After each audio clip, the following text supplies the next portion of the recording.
नमस्कार दोस्तों, आप देख रहे हैं नमो भारत न्यूज। मैं अतुल शुक्ला। दोस्तों, प्रधानमंत्री मोदी विदेश कूटनीति में कितने माहिर हैं, यह बात तो पूरा विश्व मानता है। मोदी अपनी रणनीतियों को इस प्रकार से तैयार करते हैं कि सांप भी मर जाता है और उन्हें लाठी उठाने की जरूरत भी नहीं पड़ती। और पिछले कुछ सालों से जिस प्रकार से पूरे विश्व में भारत ने अपना दबदबा बनाया है वो काबिले तारीफ है। लेकिन अब प्रधानमंत्री मोदी ने अपने तर्कस से एक ऐसा बाढ़ निकाल लिया है जिसे एक नहीं, दो नहीं, बल्कि तीन दुश्मनों का शिकार किया जा सकेगा। और भारत इस नए रणनीति से एशिया का राजा बनने का ख्वाब देख रहा है, जिसकी वजह से पाकिस्तान और चीन में ही खलबली मच चुकी है।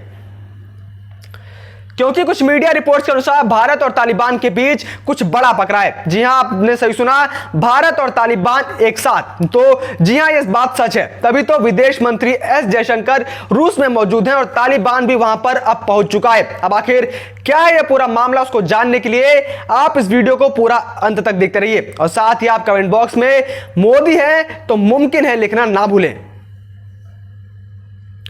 दोस्तों, कहावत तो हमने सुनी है कि दुश्मन का दुश्मन दोस्त होता है, और अब इसी कहावत को भारत सिद्ध कर रहा है और इसी के जरिए भारत एशिया का राजा बनने की रेस में निकल चुका है। लेकिन यहां पर एक बात गौर करने वाली है कि एशिया का राजा बनने के लिए भारत को अफगानिस्तान नाम के रास्ते से गुजरना होगा। और उसके लिए भारत पिछले 20 साल से अफगानिस्तान के अंदर अपनी मौजूदगी को बढ़ा रखा है और भारत का अफगानिस्तान में काफी ज्यादा दबदबा भी है। इस समय अफगानिस्तान के अंदर भारत के दबदबे का अंदाजा आप इसी बात से लगा सकते हैं कि जिस अफगान संसद का उद्घाटन पीएम मोदी ने किया था वो भारतीय मदद से बना था। और इस भवन के एक ब्लॉक का नाम भी पूर्व प्रधानमंत्री अटल बिहारी वाजपेयी के नाम पर रखा गया है। काबुल में मौजूद भारतीय दूतावास के अनुसार 2002 मार्च में भारत ने अफगानिस्तान में अपने दूतावास का विस्तार किया और इसके बाद मजार शरीफ, हेरात, कंधार और जलालाबाद में भी वाणिज्य दूतावास खोले गए।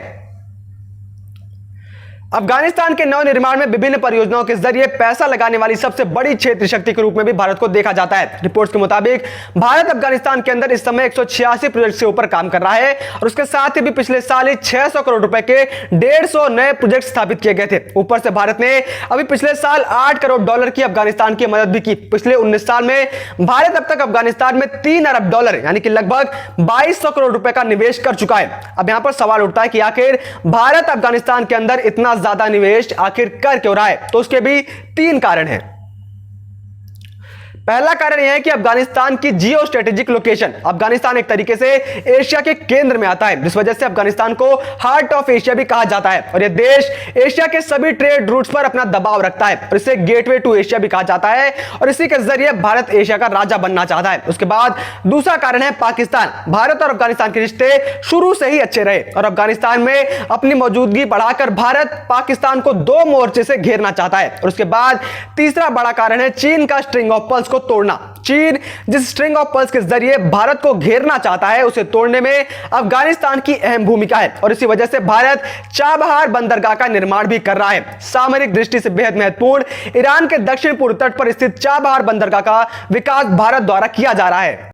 भारत ईरान अफगानिस्तान स्पोर्ट के जरिए ट्रांसपोर्ट कॉरिडोर बनाने के लिए त्रिपक्षीय समझौता कर चुके हैं और अगर एक बार चीन अफगानिस्तान के अंदर घुस गया तो फिर से इस बंदरगाह का कोई मतलब नहीं रह जाएगा और चीन अपने स्ट्रिंग ऑफ पर्ल्स में भी कामयाब हो जाएगा। इसलिए भारत चीन को रोकने के लिए अफगानिस्तान में मौजूदगी को बढ़ा रहा है। लेकिन अब यहां पर एक समस्या उत्पन्न हो जाती है कि भारत ने यह सब निवेश तब करे जब पिछले 20 सालों से अफगानिस्तान के अंदर अमेरिका की सेना मौजूद हुआ करती थी और वो तालिबान को अपने काबू में रखा करती थी। लेकिन अमेरिकी सेना के रातों रात वहां से गायब हो जाने से वहां पर एक बेहद ही घातक संकट खड़ा हो चुका है। भारत के इस $3 अरब के निवेश पर खतरा मंडरा रहा था, जिसका भी काट अब भारत ने निकाल लिया है।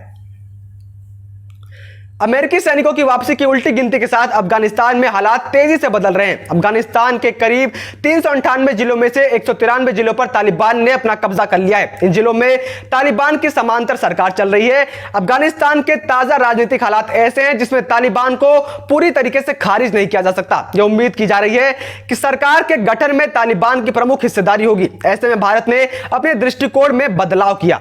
यही वजह है कि भारत ने तालिबान के साथ रिश्तों को सामान्य करना शुरू कर दिया है। भारत के इस कदम से पाकिस्तान में खलबली मची हुई है। आइए जानते हैं कि भारत और तालिबान के समय रिश्ते कैसे हैं। लेकिन तालिबान और भारत के निकट रिश्तों से पाक को मिर्ची लगने लगी है। दरअसल अफगानिस्तान के अंदर जिस हिसाब से तालिबान का प्रभुत्व बढ़ रहा है उसके लिए जरूरी है कि भारत को अपने निवेश को बचाने के लिए कोई कदम उठाए और उसके लिए भारत और तालिबान एक दूसरे के संपर्क में है। जी हां, भारत और तालिबान एक दूसरे के संपर्क में है। यहां पर एक सवाल यह भी उठता है कि भारत सरकार उस तालिबान से कैसे बात कर सकती है जो कंधार विमान अपहरण कांड में शामिल था। तो यहां पर आपको बता दूं कि विमान अपहरण तालिबान ने नहीं करवाया था, बल्कि अपहरण पाकिस्तान ने करवाया था और उसका नाम न लगे इसलिए इस विमान को कंधार में उतारा गया था और पूरा आरोप तालिबान के ऊपर थोप दिया गया। और यह बात खुद इमरान खान यूएनजीए में कह चुके हैं कि पाकिस्तान ने ही तालिबान को ट्रेनिंग दी, हथियार दिए। लेकिन आज समीकरण बदल गया है। अमेरिका की मार से बौखलाया तालिबान पाकिस्तान को अपना दुश्मन मानता है क्योंकि ओसामा उसके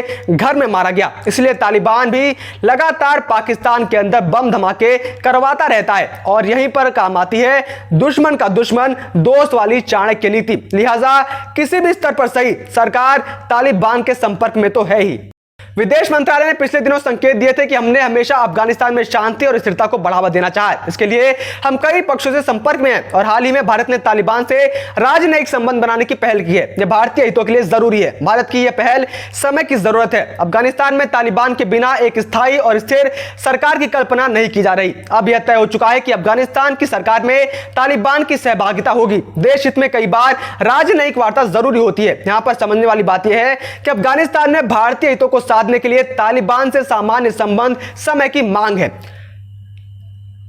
हालांकि भारत तालिबान के साथ सामान्य संबंधों को रखने में फूक फूक कर कदम रख रहा है। भारत की इस पहल से पाकिस्तान में खलबली जरूर हो रही है। इसकी बड़ी वजह है कि एक इस्लामिक कुख्यात संगठन पाकिस्तान के बजाय भारत का साथ दे रहा है, लेकिन समय के साथ तालिबान का भारत के प्रति नजरिए में बदलाव आया है। इसके चलते भारत और तालिबान के रिश्ते नरम हुए हैं। अफगानिस्तान में अभी जो हुकूमत है उससे भारत के बेहतर रिश्ते हैं, इसलिए भारत तालिबान और अफगानिस्तान सरकार के संबंधों के बीच संतुलन बनाने पर जोर दे रही है। तालिबान और भारत के रिश्ते अगर सामान्य होते हैं तो भारतीय हितों के अनुरूप होगा। यह भारत का व्यवहारिक दृष्टिकोण है क्योंकि भारत को बस अपने व्यापार से लेना देना है और पीओके से, जो केवल तालिबान के साथ मिलकर ही संभव हो पाएगा। वरना $9 बिलियन का निवेश तो इस समय हाथ से जाएगा ही, बल्कि भविष्य में चीन अफगानिस्तान में अगर अपनी जड़ें जमाने में कामयाब हो जाता है तब पीओके के भारत में विलय की संभावना भी खत्म हो जाएगी। इसलिए पाकिस्तान और चीन नामक कांटे का इलाज तालिबान नामक कांटे से ही किया जा सकता है।